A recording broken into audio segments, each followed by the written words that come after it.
కొరింథీయులకు రాసిన రెండవ పత్రికలో 5వ అధ్యాయము 14 నుంచి 16 వచనాలు చదివినట్టయితే, క్రీస్తు ప్రేమ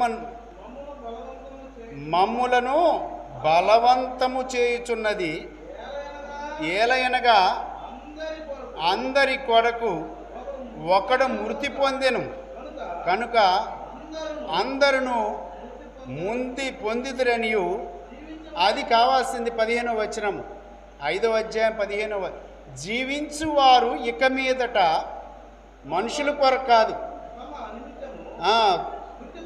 తమ కొరకు కాక తమ నిమిత్తము మృతి పొంది తిరిగి లేచిన వాని కొరకే జీవించుటకు ఆయన అందరి కొరకు మృతి పొందిననియు నిశ్చయించుకున్నాం. నన్ను నిశ్చయించుకుంది మన కొరకు మరణించారు. మరణించిన ఆయన కొరకు మనము కూడా ఏం చేయాలా?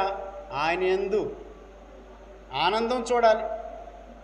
మనలో ఆనందం ఎక్కడ చూస్తున్నారంటే ఎఫెసీ